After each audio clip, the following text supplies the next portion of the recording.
Assalamualaikum, saya Noh Karen Chung selaku pengurusi Mak-Mak Melaka. Hari ini akan membeli semua beras dan juga barangan yang kami akan buat kit untuk agihan kit Syawal kepada semua ahli-ahli Persatuan Cina Muslim Malaysia Mak-Mak Cawangan Melaka. Terima kasih kepada semua penyumbang yang telah memberikan sumbangan. Terima kasih juga kepada pihak persatuan yang berusaha untuk menjayakan program ini.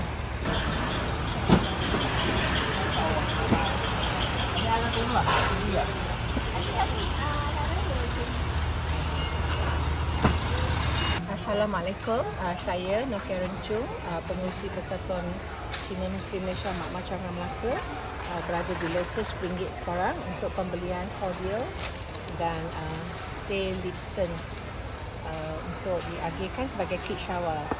Terima kasih. Assalamualaikum, saya Noh Karen Chung, pengurusi Persatuan Cina Muslim Malaysia Mak-Mak Cawangan Melaka, menguruskan pembelian barangan daripada Lotus RM1. Terima kasih kepada semua peminfak untuk kit Syawal kami. Terima kasih sekali lagi.